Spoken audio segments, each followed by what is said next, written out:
আজকের এই কর্মশালায় উপস্থিত যশোর, নড়াইল এবং ঝিনাইদহ জেলা থেকে আগত বিএনপি সহ বিভিন্ন অঙ্গ সহযোগী সংগঠনের উপস্থিত সকল সহকর্মীবৃন্দ, মঞ্চে উপস্থিত কর্মশালার প্রশিক্ষকবৃন্দ, উপস্থিত নেতৃবৃন্দ, আসসালামু আলাইকুম। আজকে সারাদিন আপনারা 3 জেলা আলাদাভাবে হলো, এখন একত্রিতভাবে আমরা আছি, আলাদা আলাদা ভাবে আপনাদের স্থানে আপনারা আমাদের যে 31 দফার উপরে আপনারা আলোচনা করেছেন। প্রশিক্ষক বৃন্দ আপনাদেরকে বিভিন্ন বিষয় 31 দফার 31টা পয়েন্ট নিয়ে বিভিন্ন ভাবে ওনারা পুরো বিষয়টি আপনাদের সামনে তুলে ধরেছেন। এখন প্রিয় সহকর্মী বৃন্দ, এই যে 31 দফা, এই 31 দফা আপনারা মানুষের কাছে নিয়ে যাবেন, কিন্তু মানুষের কাছে যে নিয়ে যাবেন বা আপনারা যে সারাদিন যে প্রশ্নগুলো করেছেন, কেন নিয়ে যাবেন, আমি ঝিনাইদহ জেলার নুরুল ইসলাম আছেন, আহ্বায়ক, সদর থানা কৃষক দল, ঝিনাইদহ জেলা, নিশ্চয়ই এখানে উপস্থিত আছেন।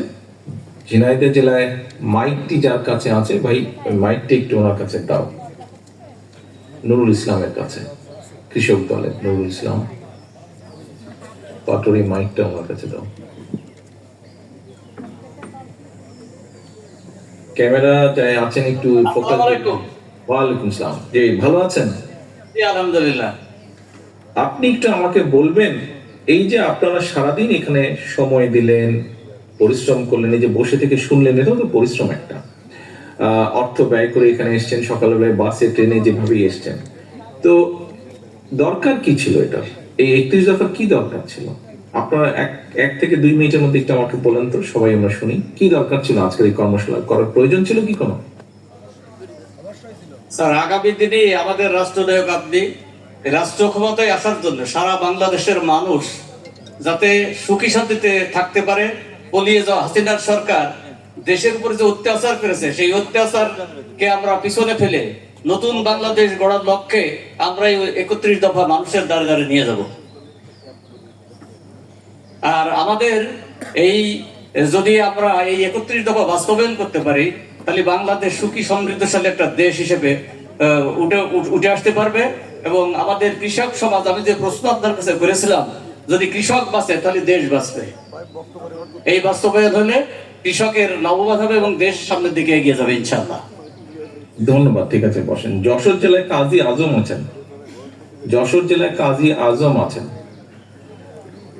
কাজী আজম যশোর জেলায়, দয়া করে মাইকটা তার হাতে দিতে হবে। আছে কি কাজী আজম? আসসালামু আলাইকুম। জি, আসসালামু আলাইকুম। আচ্ছা, আমরা আমাদের নুরুল ইসলামের কাছে শুনলাম, উনি বললেন যে আমরা যেটা করেছিলাম মানুষের কাছে নিয়ে যাব, এরকম ভাবে উনি বলেছেন 31 দফা। তো তাহলে তো আমরা কেন্দ্র থেকে আপনাদেরকে লিফলেট পাঠিয়ে দিলেই হতো, বা এরকম বই আরো বেশি কিছু দিয়ে দিলেই হতো, কিন্তু সারাদিন ব্যাপী কর্মশালা করার প্রয়োজনটা কি তাহলে? ধন্যবাদ মাননীয় নেতা। আসলে আজকে 31 দফা যেটা আমাদের রাষ্ট্র নির্মাণের বিষয় রয়েছে, রাষ্ট্র কাঠামো সংস্কারের ব্যাপারে রয়েছে, সেটার মধ্যে 2, 14, 15, 16, 17, 18, 23, 24, 25, 26, 27, 29 এবং 31, এখানে আমাদের সামাজিক নিরাপত্তা বেষ্টনীকে কিভাবে সমৃদ্ধ করা যায় তার দিক নির্দেশনা রয়েছে। আমরা সমস্ত কর্মসূচি নিয়েই সকলের কাছে যেতে পারবো না এবং যাওয়ার প্রয়োজন নেই, কারণ যার যেটা প্রয়োজন সেটা আমাদের প্রশিক্ষকরা শিখিয়েছেন, যে মানুষটার যেটা প্রয়োজন সেটাই তাকে জানানো দরকার। যশোর জেলার বাস্তবতা আমার মনে হয়েছে এই 13টি দফা। আপনি আমার প্রশ্নটি বুঝতে পারেননি আপনি। আমার যেটা হচ্ছে, আপনারা এই যে নাম্বারগুলো আপনি বললেন, যে দফাগুলো বললেন, আমরা তো কেন্দ্র থেকে লিফলেট পাঠিয়ে দিলেই হতো। এইটা অলরেডি আমরা আমাদের নেতা অমিত ইসলাম অমিতের নেতৃত্বে বিভিন্ন জায়গায় আমরা সমাবেশ করছি, আলোচনা করছি, উঠান বৈঠক করছি এবং নারী সমাবেশ করছি। সেখানে সেটা তো আপনারা করছেন, কিন্তু সেটা আপনারা করছেন, সেটা আহ্বায়ক সাহেব উনিও বলেছেন ওনার বক্তব্যে আপনারা করছেন, কিন্তু বিষয়টা হচ্ছে এই অনুষ্ঠানটি আজকে করার কি প্রয়োজন ছিল? আপনি তো করছেনই আপনার ওয়ার্ডে ওয়ার্ডে, আজকের এই অনুষ্ঠানটা করার কোনো দরকার ছিল কি? অবশ্যই ছিল, ছিল এই কারণে যে আমরা এই মেসেজটা কিভাবে পৌঁছাতে পারি তার কর্মকৌশলটা আসলে আমাদের এখানে সবচেয়ে উপযুক্ত ভাবে শেখানো হয়েছে এবং সেই কর্মকৌশলগুলো এখানে নির্ধারণ করা হয়েছে এবং এটা একটা প্রেসক্রাইব ফর্মুলা হবে যেটা আমরা সব জায়গায় একই ভাষায় একইভাবে আমরা ছড়িয়ে দিতে পারবো। আচ্ছা, ধন্যবাদ। বসেন। ওহিদুজ্জামান নীলু, সাধারণ সম্পাদক কালিয়া। ওহিদুজ্জামান নীলু, কালিয়া উপজেলার সাধারণ সম্পাদক। জি নীলু, আপনি একটা প্রশ্ন করেছিলেন, আবার আপনার কাছেই ফিরে আসলাম। আমার প্রশ্নটি হচ্ছে, আপনারা যেই প্রশ্নগুলো আমাদেরকে করেছেন বা আমাকে করেছেন, আমি আসার আগে আপনারা প্রশিক্ষক বৃন্দ যারা ঢাকা থেকে এসেছেন তাদেরকে আপনারা প্রশ্নগুলো করেছেন।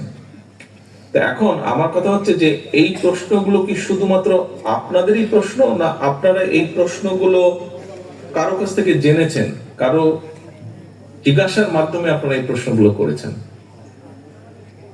ধন্যবাদ প্রিয় নেতা। আজকে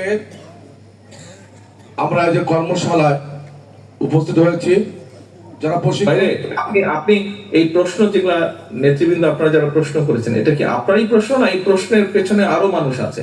শুধু ইয়েস নো এইভাবে কিছু একটা এই প্রশ্নের পিছনে আরো মানুষ আছে। তারা এরা তো জনগণ, দেশের মানুষ, দেশের মানুষ, সাধারণ মানুষ। আচ্ছা ঠিক আছে, ধন্যবাদ। বসেন বসেন। সহকর্মীবৃন্দ, এই যে আমি 3টা প্রশ্ন করলাম আপনাদের কাছে, দেখুন আমি হয়তো আগামী 5-10-15 মিনিট আপনাদের সামনে কিছু কথা বলবো, কিন্তু আপনাদেরকে যেই 3টা প্রশ্ন করেছি আমার পুরো বক্তব্য কিন্তু এর ভিতরে হয়ে গিয়েছে।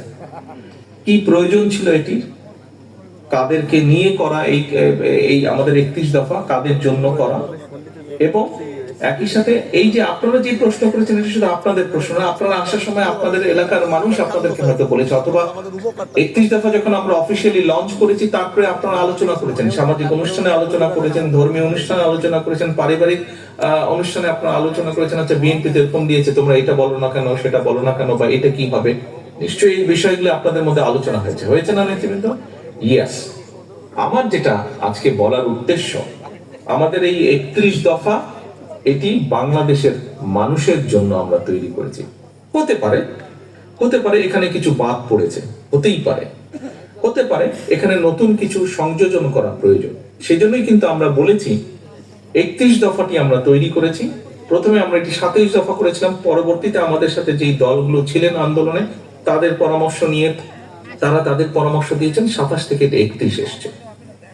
এবং আমরা সাথে এটাও বলেছি যে এর মধ্যে যদি কোনো কিছু বাদ পড়ে, এখানে যেরকম আজকে আপনারা অনেক সদস্য, বেশ কয়েকজন সদস্য কিছু কিছু প্রস্তাব দিয়েছেন, একজন পর্যটনের কথা বলেছেন ডাক্তার সাহেব, কাজে এরকম কিছু যেটা বাদ পড়েছে, প্রবাসীদের ব্যাপারে কিছু জিনিস হয়তো বা বাদ পড়েছে, প্রস্তাবনা আসলে আমরা অবশ্যই সেগুলো বিবেচনা করবো এবং এগুলোকে অবশ্যই আমরা আমাদের 31 দফার সাথে অ্যাড করব।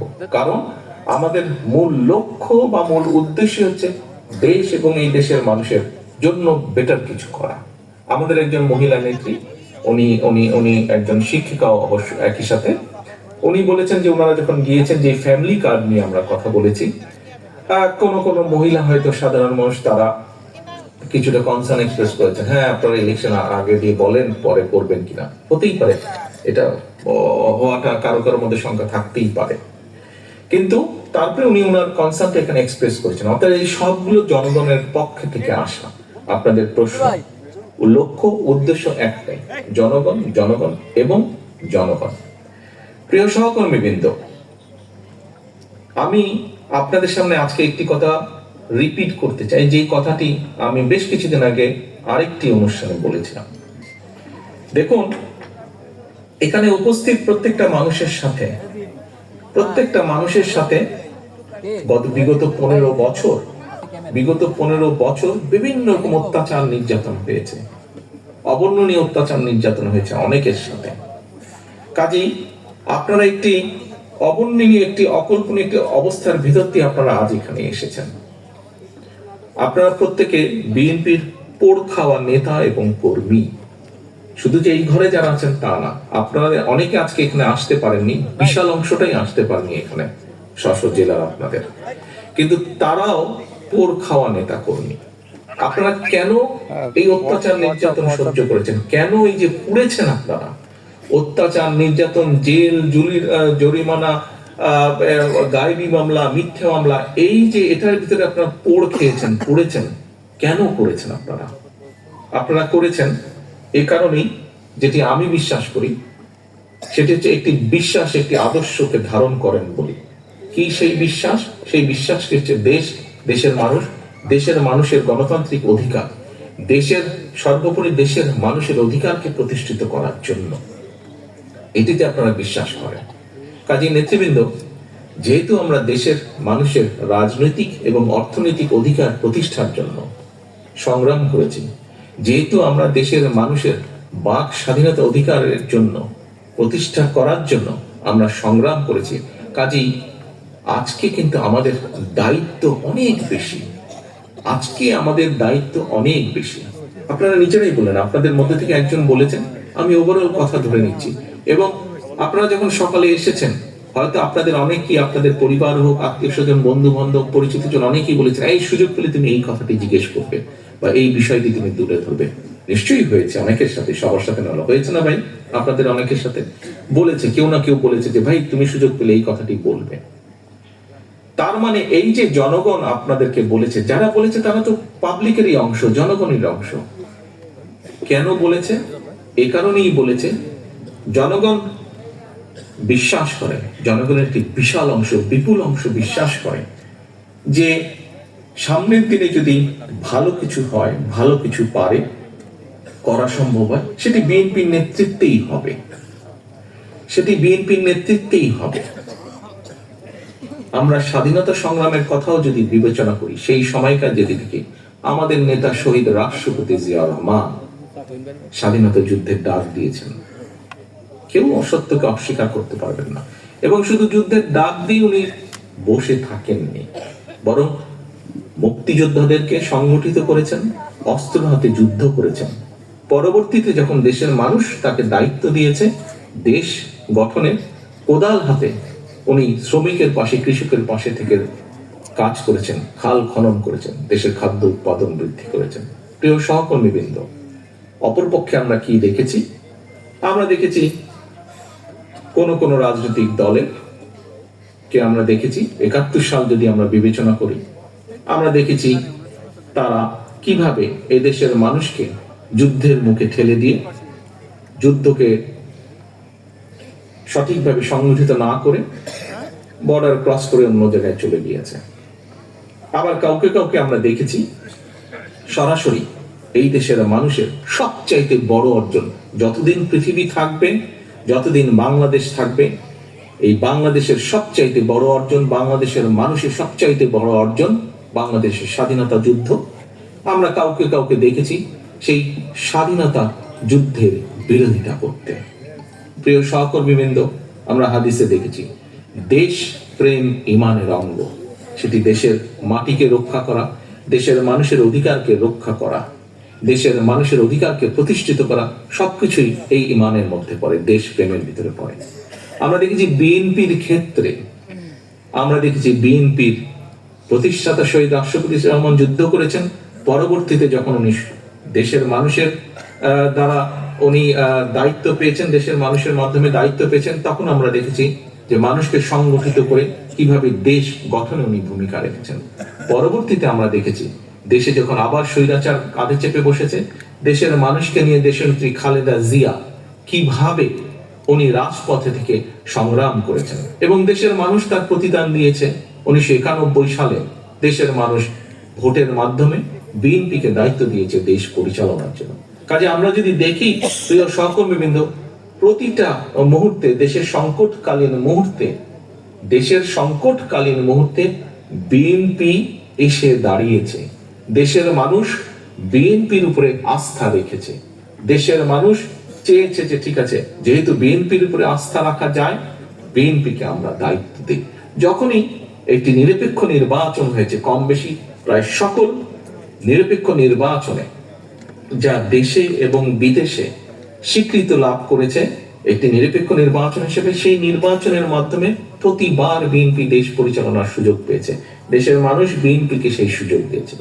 প্রিয় সহকর্মীবৃন্দ, আগামীতে সামনে আমরা প্রত্যাশা করি, দেশের মানুষ প্রত্যাশা করে, মানুষের গণতান্ত্রিক অধিকার প্রতিষ্ঠার জন্য সবচেয়ে প্রথম যে পদক্ষেপ সেটি হচ্ছে একটি নির্বাচন, এবং একটি নির্বাচন অনুষ্ঠিত হবে, এবং সেই নির্বাচনের মাধ্যমে দেশের মানুষ সিদ্ধান্ত নেবে যে পরবর্তীতে কাদেরকে তারা দেশের মানুষ দেশ পরিচালনার দায়িত্ব দিবে।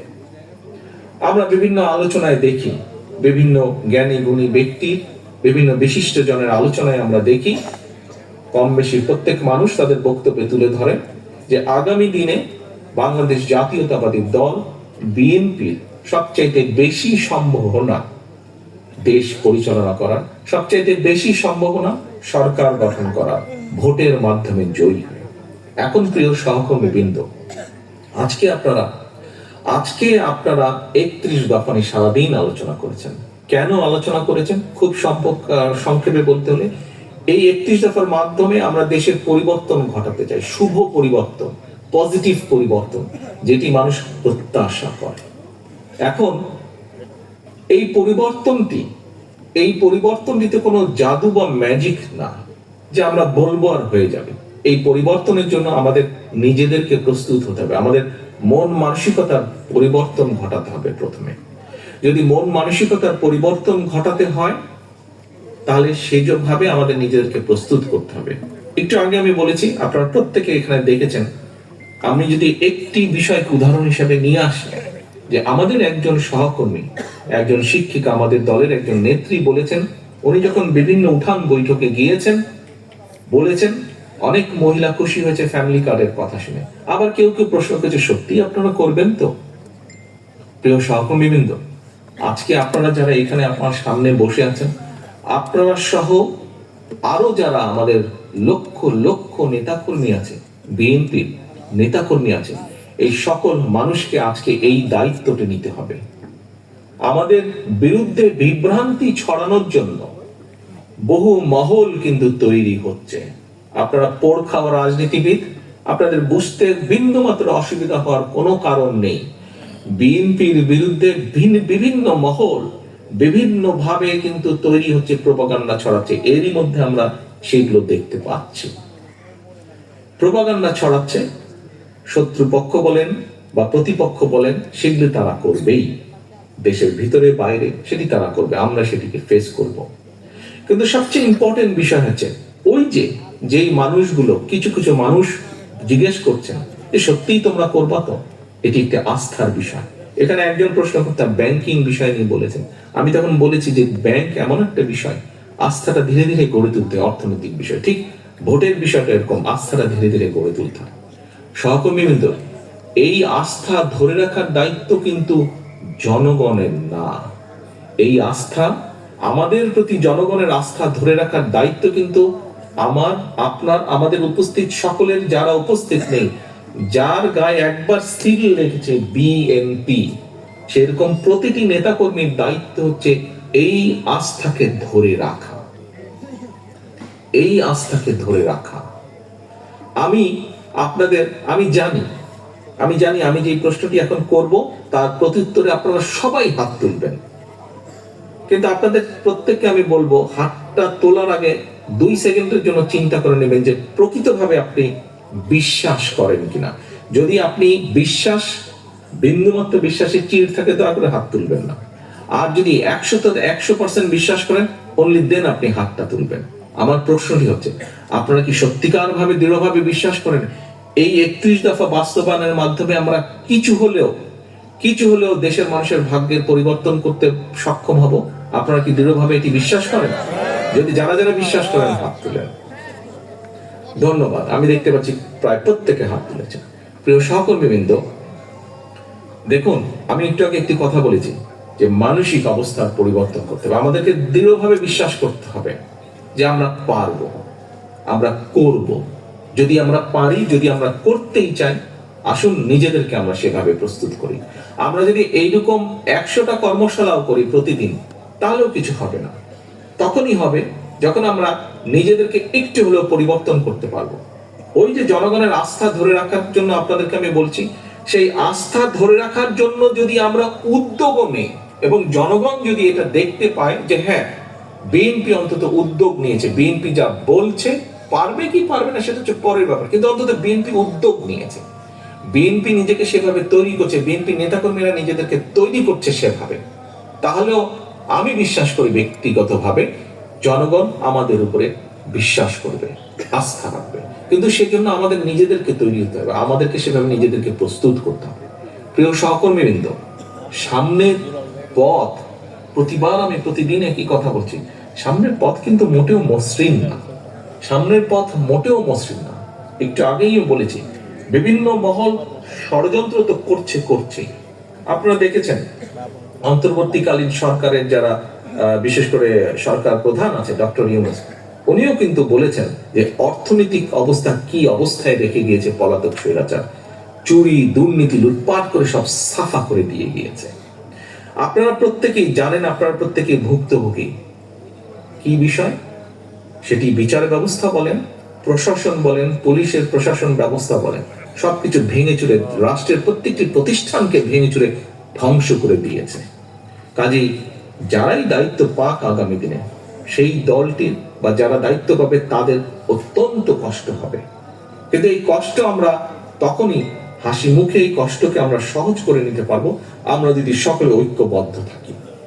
এবং আমরা বলতে আমি শুধু আজকে এখানে বিএনপির কথাই বলিনি, বিএনপির নেতাকর্মীদের কথা বলিনি। প্রথমত নিজের ঘরকে ঐক্যবদ্ধ রাখতে হবে, বিএনপির নেতাকর্মীদেরকে ঐক্যবদ্ধ থাকতে হবে, এবং জনগণের আস্থা নষ্ট হয় এরকম কোনো ব্যবস্থা যেমন এরকম কোনো কাজ যেমন করা যাবে না। একই সাথে আমাদেরকে ঐক্যবদ্ধ থাকতে হবে, যেই দলগুলো, রাজনৈতিক দলগুলো গণতান্ত্রিক আন্দোলনে আমরা একসাথে সংগ্রাম করেছি, অত্যাচার নির্যাতন সহ্য করেছি, জেল জরিমানা সহ্য করেছি, সেই সকল রাজনৈতিক দলকে আমাদেরকে ঐক্যবদ্ধ থাকতে হবে। কারণ আমাদের এই 31 দফা শুধু বিএনপির 31 দফা না, আমাদের এই 31 দফা সকল রাজনৈতিক গণতান্ত্রিক রাজনৈতিক দলের 31 দফা। কাজেই আমাদের সকলকে ঐক্যবদ্ধ থাকতে হবে। এইখানে সত্য বাস্তবতা, কেউ এটি অস্বীকার করছেন না। কি সেটি? এই যে সকল দলগুলো, তার মধ্যে বিএনপি সবচেয়ে বড় দল, অন্য দলগুলো মোটেও সেটা অস্বীকার করছেন না, ওনারাও বলছেন বিএনপি বড় দল। এবং বড় দল হিসাবে সবচেয়ে বড় দায়িত্ব বিএনপি, জনগণের এই আস্থা ধরে রাখা, এই 31 দফা বাস্তবায়ন করা। প্রিয় সহকর্মীবৃন্দ, আমি ব্যক্তিগতভাবে একটি একটি একটি একটি প্রতিজ্ঞা বা নীতিতে বিশ্বাস করি। আপনারা যেরকম অত্যাচারিত নির্যাতিত হয়েছেন, আমি ব্যক্তিগতভাবে আমার পরিবারও অত্যাচারিত নির্যাতিত হয়েছে সেই পলাতক স্বৈরাচার দ্বারা। যে কোনো নির্যাতিত মানুষ তার নির্যাতনকারীর বিরুদ্ধে প্রতিশোধ নিতে চায়। প্রিয় সহকর্মীবৃন্দ, আপনি চান, আমি চাই, আমরা সবাই চাই যারা আমরা অত্যাচারিত নির্যাতিত। তবে আমি ব্যক্তিগতভাবে, এবং আমি মনে করি আজকে এখানে উপস্থিত আমার প্রতিটি নেতাকর্মী, এই দলের প্রতিটি নেতাকর্মী আমার সাথে একমত হবেন, কেউ দ্বিমত হবেন না। কি সেটি? আমরা প্রতিশোধ নিতে চাই, আমি প্রতিশোধ নিতে চাই এই 31 দফাকে বাস্তবায়ন করার মাধ্যমে। কারণ শহীদ রাষ্ট্রপতি জিয়াউর রহমান, দেশনেত্রী বেগম খালেদা জিয়া, তারা এই দেশের মানুষের রাজনৈতিক অধিকার প্রতিষ্ঠিত করতে চেয়েছিলেন, গণতান্ত্রিক অধিকার প্রতিষ্ঠিত করতে চেয়েছিলেন, এই দেশের শিশুদেরকে শিক্ষিত করতে চেয়েছিলেন, বেকারদের কর্মসংস্থান করতে চেয়েছিলেন, খাদ্য উৎপাদন দ্বিগুণ করতে চেয়েছিলেন, দেশে শিল্পায়ন করতে চেয়েছিলেন, মানুষের অর্থনৈতিক স্বাধীনতা প্রতিষ্ঠিত করতে চেয়েছিলেন। সেই কাজগুলোতে বাধা দেওয়া হয়েছে।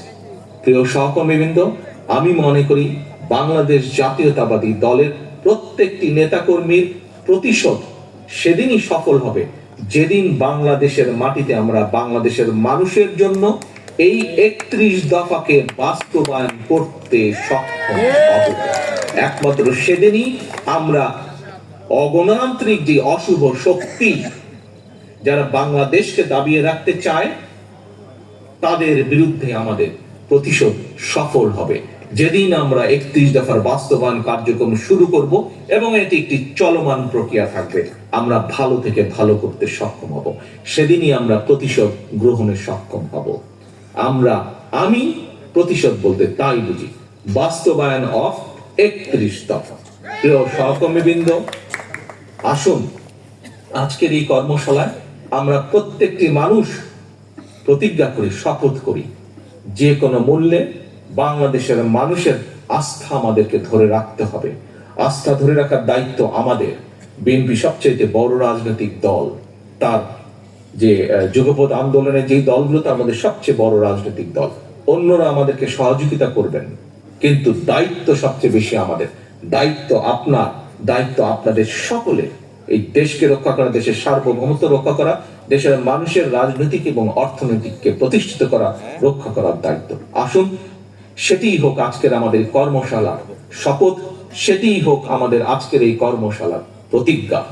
সেই প্রতিজ্ঞা যাতে আমরা পূরণ করতে পারি দেশের প্রতি, দেশের মানুষের প্রতি, সেই প্রত্যাশা রেখে আমি আমার বক্তব্য শেষ করছি।